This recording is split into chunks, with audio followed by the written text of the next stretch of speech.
Сәлеметсіздер ме, құрметті көрермен, сіздермен бірге Камшат. Менің айтылмайтын әңгіме каналыма қош келдіңіздер. Және де бұл жаңа авторлық әңгіме. Қызым, сен шашадың ғой, деді Сәлима әже, көз жасын тыя алмай. Ал қарсы алдында тұрған келіні Аружан түнімен көз ілмеген еді. Бір бөлмеде ауыр халде жатқан күйеуі Ержан. Екінші бөлмеде екі кішкентай бала ұйықтап жатыр. Ас үйде жуылмаған ыдыс, кір жуылмаған. Ал төргі бөлмеде жөтелі күшейген енесі жатыр. Бірақ Аружан бір ретте шашадым демеді. Ол Қарағанды қаласында тұратын, жасы небәрі 32-де. Бірақ соңғы айда 10 жылға қартайып кеткендей еді. Күйеуі Ержан ауыр дертпен бірнеше айдан бері күресіп жатқан. Дәрі, аурухана, үй, балалар, енесі, барлығы Аружанның мойнында болды. Бірақ ол әлі білмейтін. Тағдыр оған бұдан да ауыр сынақ дайындап қойған еді. Сол түні Ержанның қызуы қайта көтерілді. Аружан таңға дейін маңдайына соқ шүберек басып отырды. Сәлима әже бөлмеден қарап, «Қызым, барып демалшы» деді. Аружан жымиды. «Жоқ апа, Ержан ұйықтасын». Таң ата балалар оянды. Бірі тамақ сұрайды, бірі мектепке дайындалуы керек. Аружан ас үйге жүгірді. Бір уақытта 3 адамның орнын жалғыз атқарып жүргендей еді. Кейде өзі де таңғалатын. Күшті қайдан алып жүргенін түсінбейтін. Бірақ оның күші бір нәрседен келетін. Отбасын сақтап қалам деген үміттен. Алайда сол күні дәрігер айтқан сөз бәрін өзгертті. Дәрігер Ержанның анализдерін ұзақ қарап отырды. Аружанның жүрегі бір жамандықты сезді. Жағдай қиындап барады. Осы сөзден кейін айнала үнсіз қалғандай болды. Аружан ештеңе естімей қалды. Тек бір ой. Шоқ. Сол кеште үйге қайтқанда Ержан күлімсіреп, «Балалар қайда?» деп сұрады. Өзі ауыр халде жатса да бірінші балаларын ойлады. Аружан көзіндегі жасты көрсетпеуге тырысты. Сәлима әже бәрін сезіп отырды. Бірақ ана жүрегі қабылдағысы келмеді. Түнде жайнамаз үстінде ұзақ отырды. «Алла, баламды сақта», деп дұға жасады. Бірақ тағдырдың жазуы басқа еді. Бір апта өтті. Ержанның жағдайы жақсармады. Үйдің іші бұрынғы күлкіден айырылды.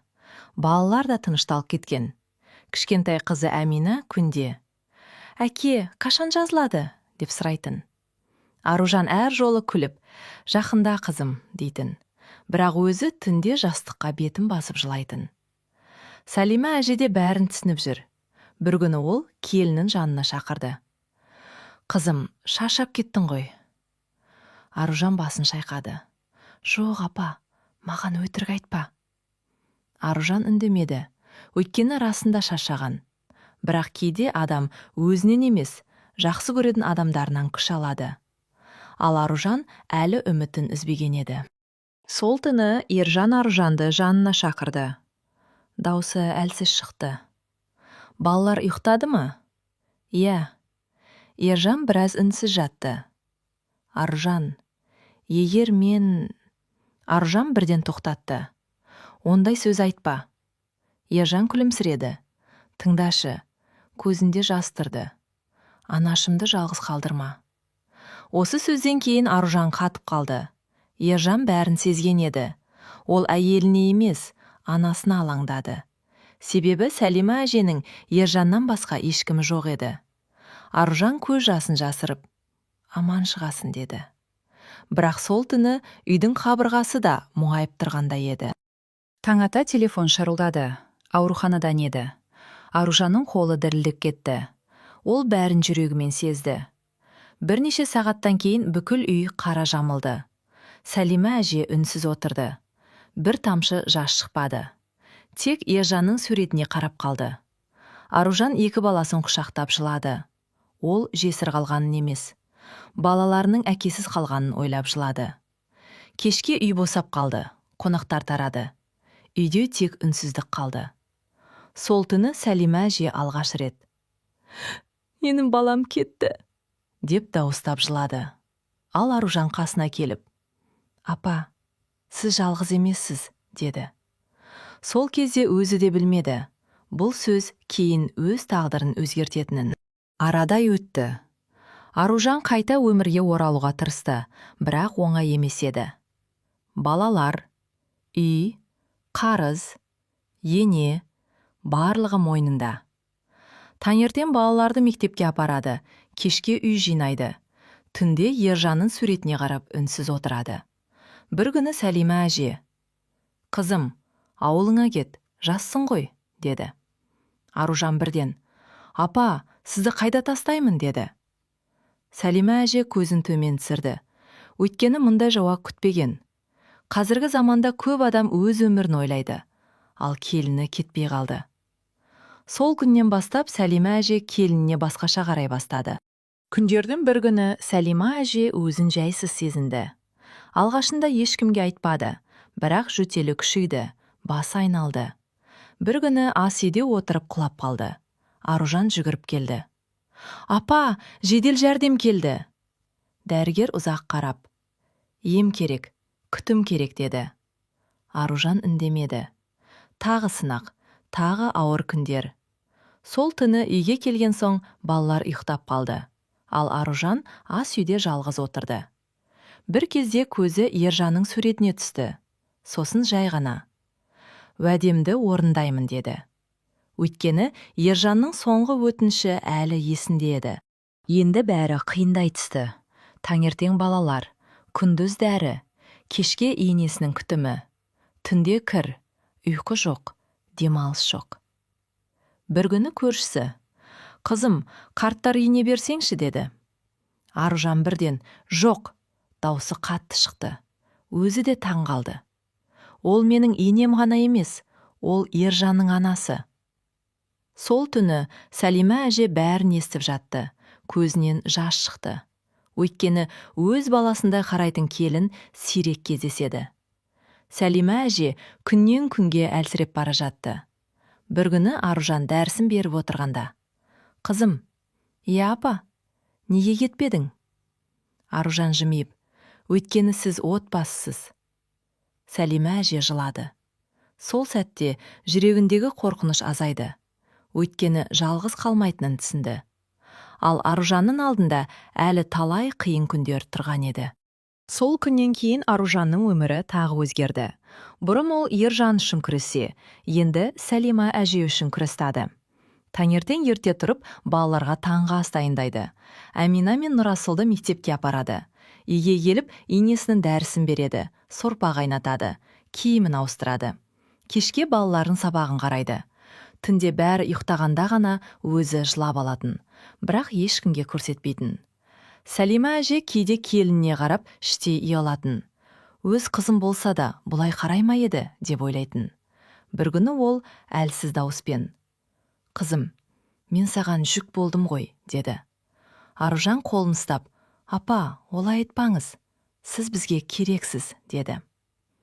Күз келді. Қарағандының суық желі терезені сықырлатып тұрды. Сәлима әженің жағдайы бірде жақсарып, бірде қайта нашарлайтын.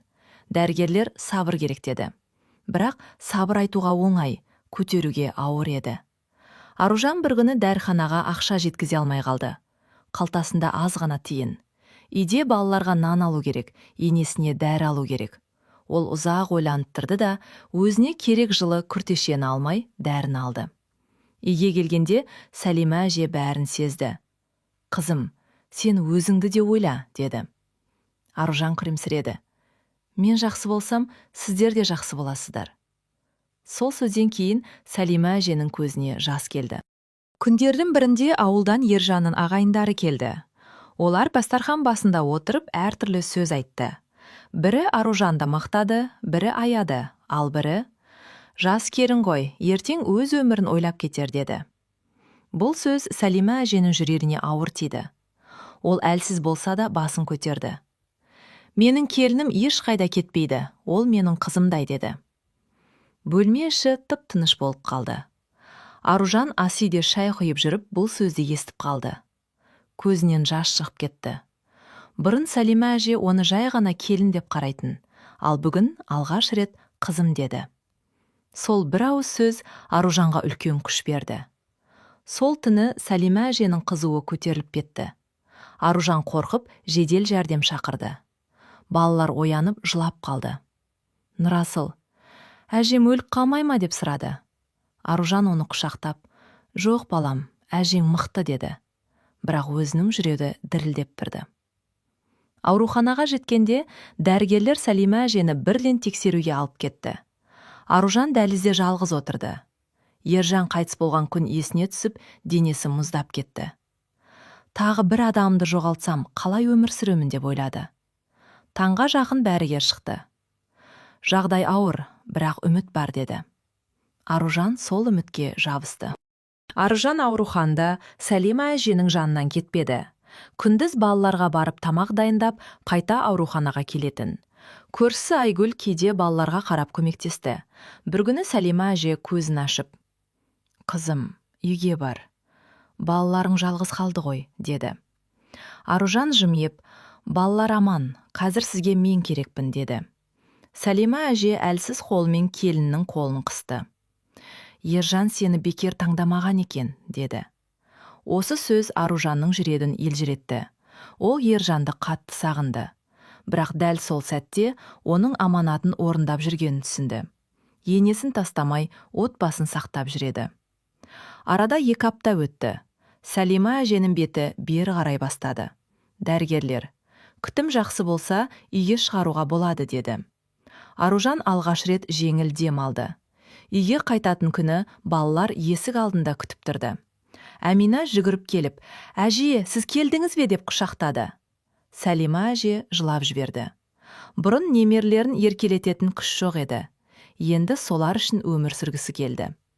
Үйге кіргенде Ержанның суретіне көзі түсті. «Балам, келінім бізді сақтап қалды», деді ішінен. Сол кеште үйде бұрынғыдай ауыр үнсіздік емес, үміт пайда болды.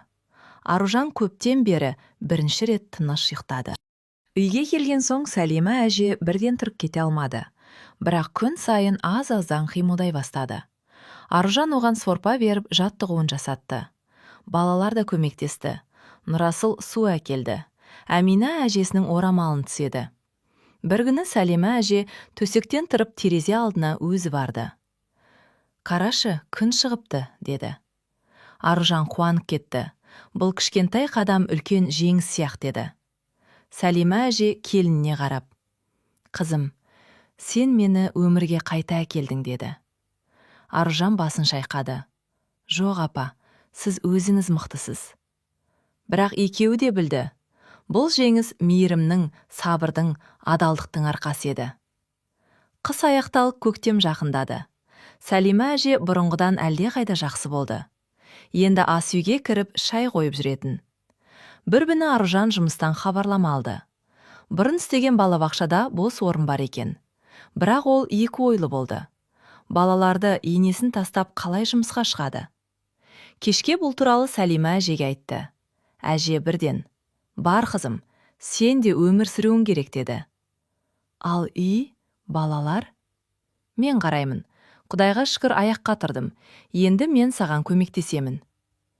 Аружан сенер-сенбесін білмеді. Кеше ғана өзі енесін бағып еді. Енді енесі оған тірек болмақ. Алғашқы жұмыс күні Аружан қатты қобалжыды. Таңертең ерте тұрып балалардың киімін дайындады. Сәлима әже ас үйде бауырсақ пісіріп жүр екен. «Қызым, сен алаңдама, балалар менімен», деді. Аружанның көзіне жас келді. Ол ұзақ уақыттан кейін үйден өзін кінәлі сезінбей шықты. Балабақшаға келгенде әріптестері қуанып қарсы алды. «Қайта оралғанына қуаныштымыз», деді меңгеруші. Аружан балалармен жұмыс істей жүріп, өзінің тірі адам екенін сезді. Ол тек жесір, тек келін, тек ана емес. Ол еңбек ете алатын, өмірін қайта құра алатын әйел еді. Кешке үйге келгенде балалар күліп қарсы алды. Үйде береке бар еді. Сол кеште бәрі дастархан басына жиналды. Сәлима әже шай құйып отырды. Балалар мектептегі жаңалықтарын айтып шулап кетті. Аружан шаршаса да жүрегі тыныш еді. Бір кезде Сәлима әже сөз бастады. «Қызым, сен біздің үйдің шамын өшірмедің. Ержан кеткенде мен де кеткім келген. Бірақ сен мені ұстап қалдың». Аружан үнсіз қалды. «Апа, мен тек өз міндетімді орындадым». «Жоқ, Бұл міндет емес, бұл жүрек. Сәлима әже орнынан тұрып, келіннің маңдайынан сүйді. Бұдан былай, сен менің келінім емессің, сен менің қызымсың. Аружан жылап жіберді. Бұл сөз оған ең үлкен марапат еді. Уақыт өте үйдің тіршілігі реттеле бастады. Аружан таңертең жұмысқа кетеді. Сәлима әже балаларды мектепке дайындайды. Әмина әжесімен бірге шай ішкенді жақсы көретін. Нұрасыл болса, сабақтан кейін әжесіне дүкеннен нан әкелетін. Үй қайтадан тірі үйге айналды. Бұрын әр бұрышта қайғы тұрғанда еді. Енді әр бөлмеде үміт бар. Бір күні Аружан жұмыстан кешігіп келді. Есікті ашса, үйден күлкі естілді. Сәлима әже немерелеріне Ержанның бала кезін айтып отыр екен. Әкелерін де кішкентайында тентек болған, деді күліп. Балалар мәз. Аружан есік алдында тұрып үнсіз жылады. Бұл жолы қайғыдан емес, шүкірліктен жылады. Бір күні Сәлима әже Аружанды жанына шақырды. Қолында ескі сандықтың кілті бар еді. Қызым, мынау Ержанның әкесінен қалған жүзік.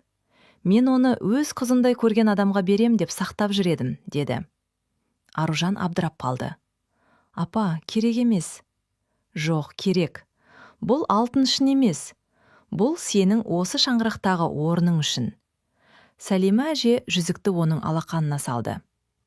Сен бұл үйге келін болып келдің, бірақ қыз болып қалдың. Аружан енесін құшақтап алды. Екеуі ұзақ жылады. Сол сәтте араларындағы барлық ескі өкпе, түсінбестік, ауыр сөздер еріп кеткендей болды. Көктем толық келді. Ауладағы ескі өрік ағашы гүлдеді. Сәлима әже балалармен бірге аулаға гүл отырғызды. Аружан жұмыстан келгенде Әмина қуанып. Анашым, әжем екеуміз гүл ектік, деді. Нұрасыл, әжем енді ауырмайды, я? Деп сұрады. Сәлима әже күліп. Жоқ, балам, мен сендердің тойларыңды көремін әлі, деді. Бәрі күліп жіберді. Сол кеште олар аулада шай ішті. Жел жұмсақ соғыттырды. Аружан аспанға қарап Ержанды есіне алды. Көрдің бе, Ержан, апаң жақсы, балаларың аман. Мен уәдемді орындадым, деді ішінен. Жүрегі сәл жеңілдегендей болды. Арада бірнеше ай өтті. Аружан жұмысына үйреніп кетті. Балабақшадағы балалар оны жақсы көрді. Әр ай сайын аз да болса жалақы алып, үйге керек жараға келетін.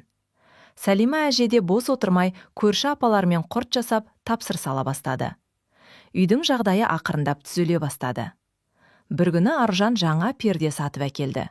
Балалар қуанып кетті. Үйіміз әдемі болып кетті, деді Әмина. Сәлима әже күлімдеп. Үйді перде емес, ішіндегі адамдар әдемі қылады, деді. Аружан енесіне қарап жымиды. Бұрын бұл үйде қайғы көп еді. Енді сол қайғының орнына мейірім, еңбек, бірлік келді. Бір жылы кеште бәрі дастархан басында отырды. Сәлима әже бауырсақ пісірді. Аружан шай қиды. Балалар күліп отырды. Үйде Ержанның суреті ілулі тұр. Бірақ ол сурет енді тек қайғыны емес, жақсы естелікті еске салатын. Сәлима әже келініне ұзақ қарап. Қызым, сен кетіп қалсаң мен де, мына балалар да не болар едік, деді. Аружан ақырын жымиды. Апа, мен ешқашан кетпеймін, бұл менің отбасым. Сәлима әже қолын жайып бата берді. Бақытты бол, қызым, жолың ашық болсын. Сол күннен бастап Аружан жалғыз емес екенін түсінді. Енесі тірегі, балалары қуанышы, ал үйі қайта жанған шаңырағы еді. Әңгіме ұнаса, лайк басып каналға тіркеліңіз.